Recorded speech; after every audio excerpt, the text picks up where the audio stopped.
Hello, and welcome to the Three Golden Apples for Business Writing Success. I'm Betty Withrow. I'm the owner and operator of the Writer's Launchpad. I'm a published author, I blog consistently, and I hold writing workshops and speak on the art and craft of writing. I write copy for businesses and I do edits for all types of presentations and books and so on. So I put together as the outcomes of what I learned from a powerful mentor early in life who gave me the tools of the classic schools of rhetoric that I have now put into modern form and language so that you can grasp them easily and put them into use right away. The idea is that as a lifelong entrepreneur, I find it exciting and valuable to give these tools into the entrepreneurial community so that you can experience success and make more money. So, without further ado, I will introduce you to the three golden apples for business writing success. So, what are these three golden apples? They are the central principles that go through all forms of communication, whether it's spoken, written, or even nonverbal. Each element contributes to the success of the whole in a unique way. And as we progress through this training, I will show you more of how each one of them is made more clear and expand on the principles. So they are language, choice, and outcomes. For golden apple number one, you want to speak in the language of your market.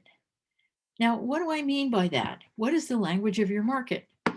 Each marketplace, each place of business has a unique culture and way of doing business that makes it so that there's a shared system of values that takes place within the business.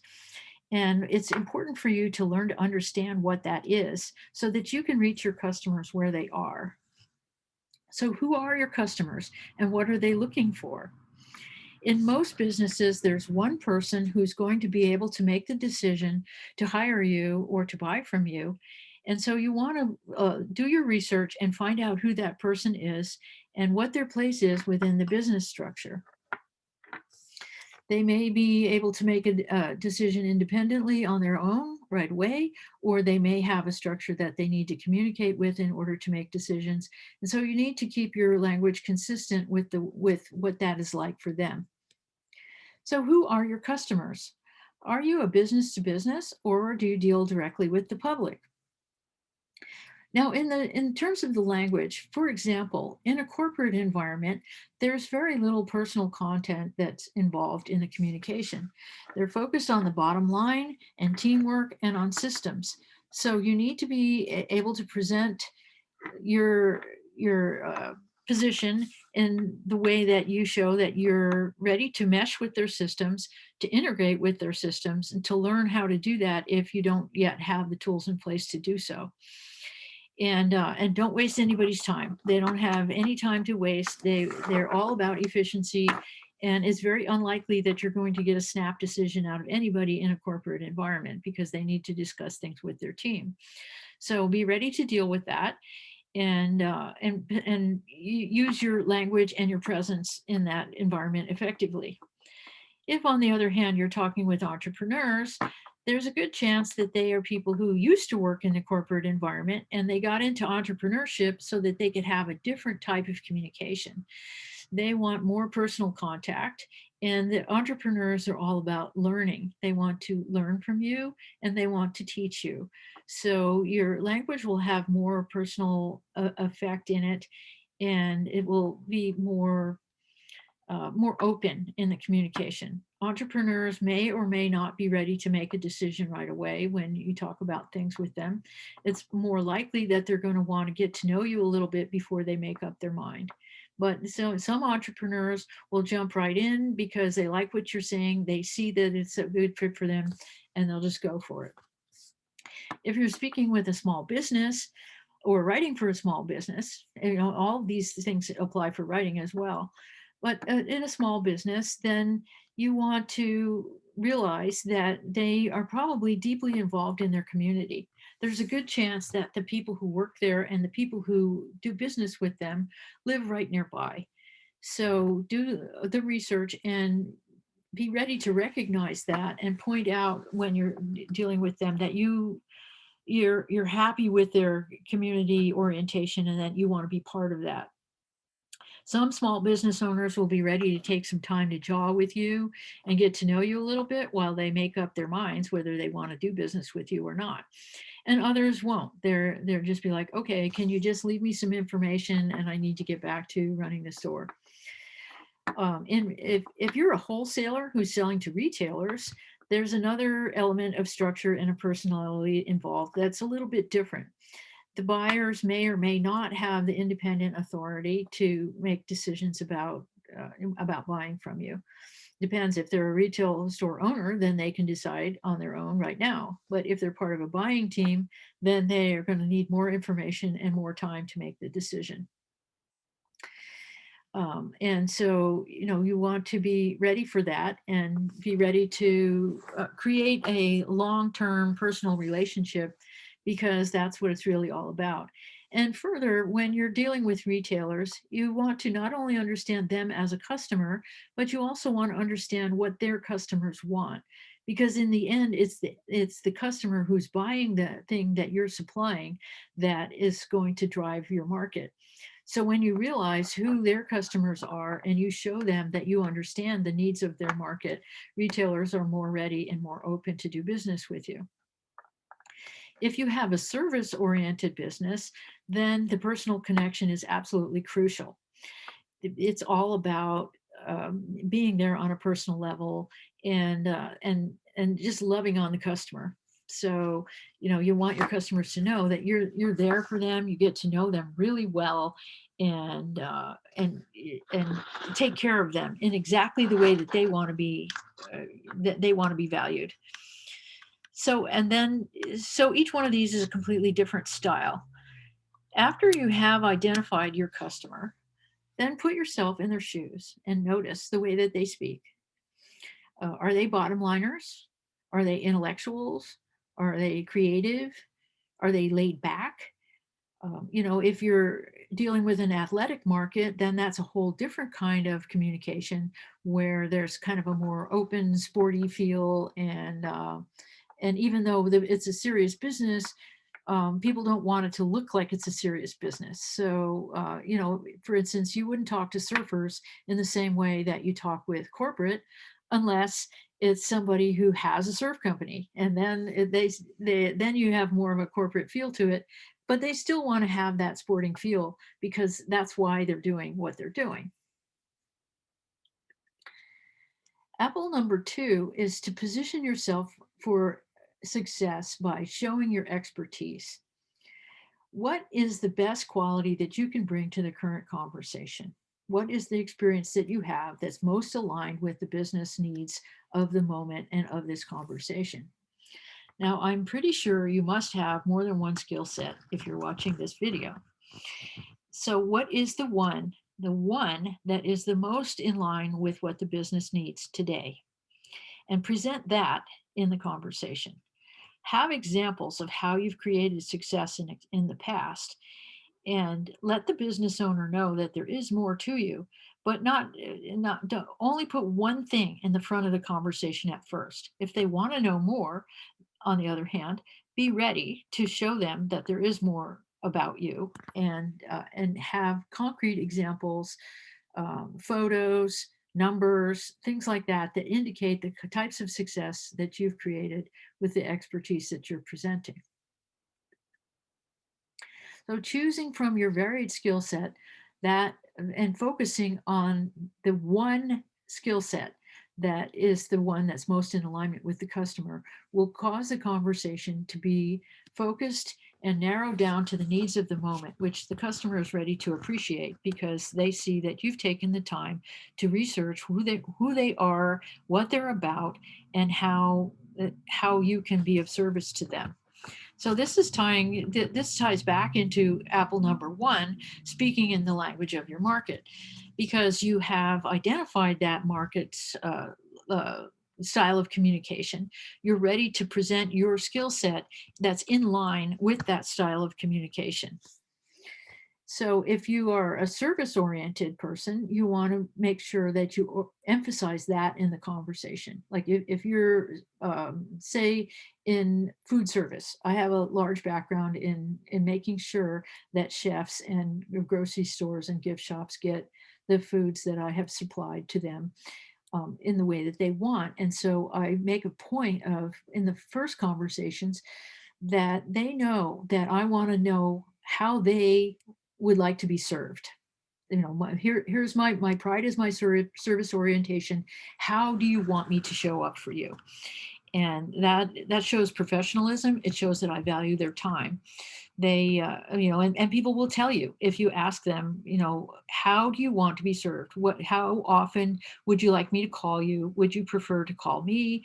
What's your buying schedule like? How do you do what you do?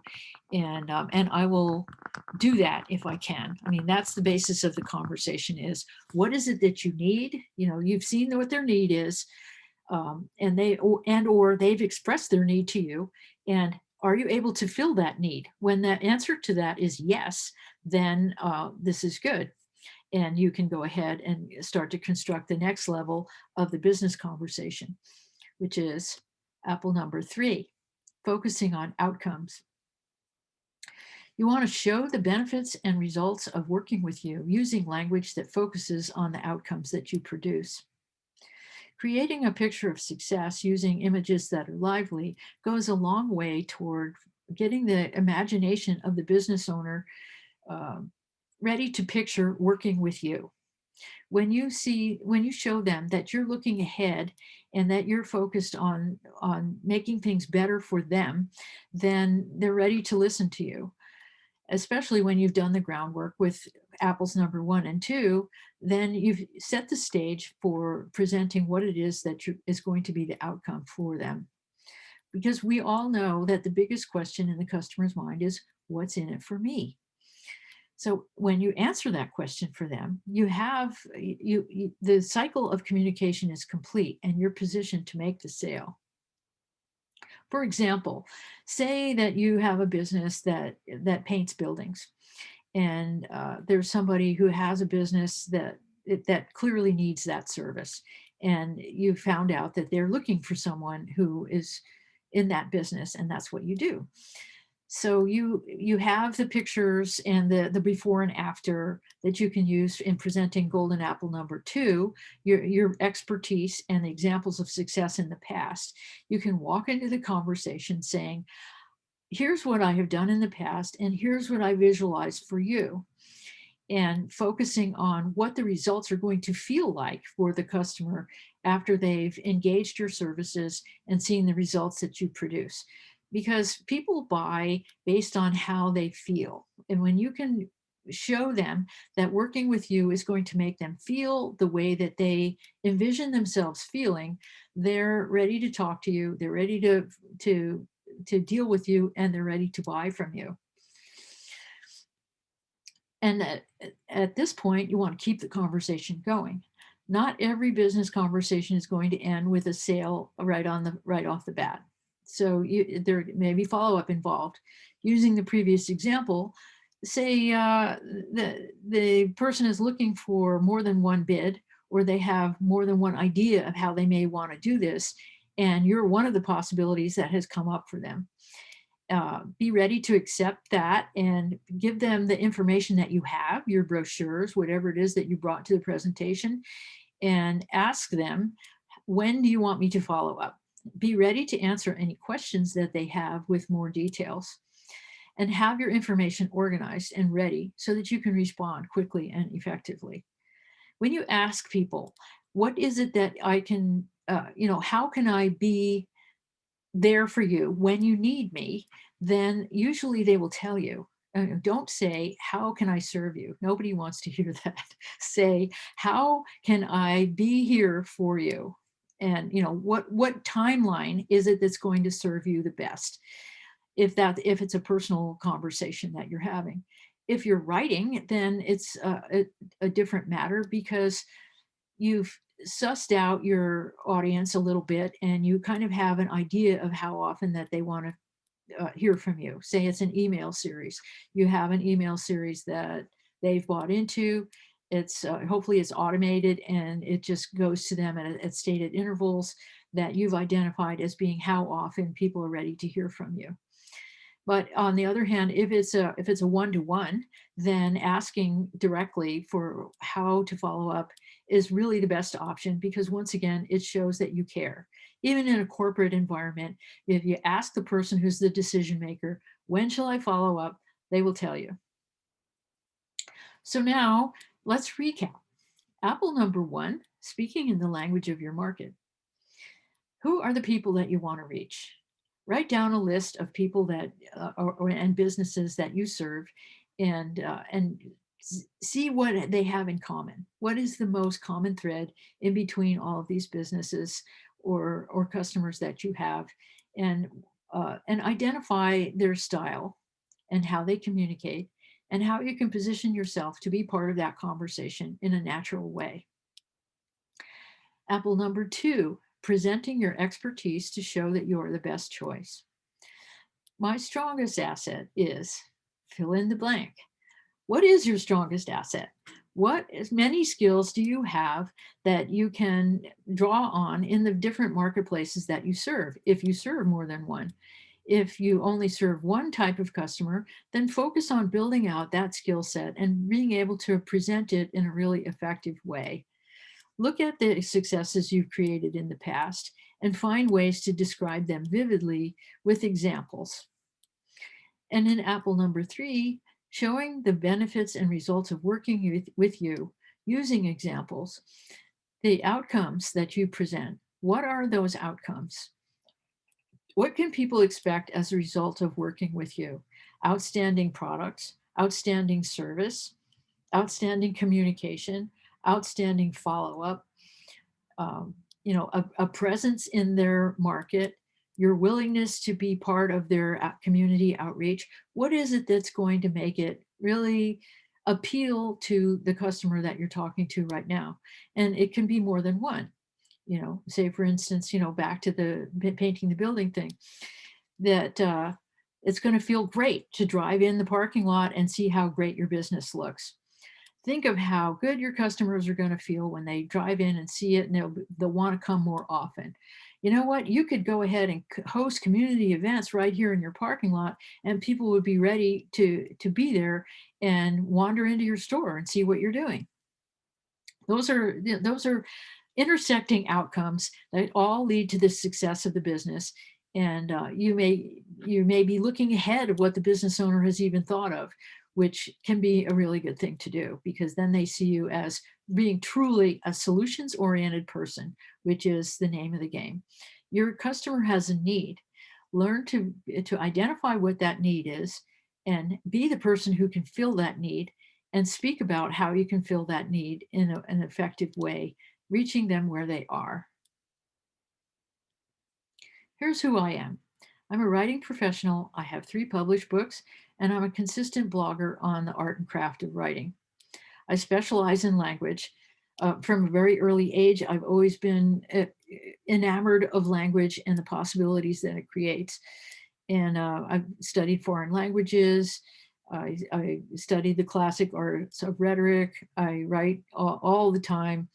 And I have been an entrepreneur and a salesperson since the age of 16, serving many different kinds of markets. At one time, I made a list of all the different things I've sold, and it was pretty comprehensive. So now I'm a full service professional writer, among other things, but mostly I'm focusing on writing, although I still do food service, like I used in that example. I furnish copywriting services, and I coach and edit, and I create presentation materials and edit those for all different types of marketing platforms. My focus is on creating language that uh, can go across many different types of platforms and can be repurposed because I believe my clients deserve that. So whether you decide to work with me or with another copywriter or do it all yourself, I hope the 3 golden apples have been a, a, a good learning experience for you, and that you can find that it gives you clarity on how to create the topics that will bring together the, the, uh, the presentation that you desire in the marketplace and bring you success. For additional resources, you can get a free consultation with me for 30 minutes, no obligation. I love to discuss writing needs with people. And so please visit thewriterslaunchpad.com for more information or email me at betty@thewriterslaunchpad.com. Thank you very much for being here with me today for this training, and it's been a real pleasure. I hope you've gotten some value out of it, and I look forward to connecting with you. Please reach out to me, Betty Withrow at thewriterslaunchpad.com.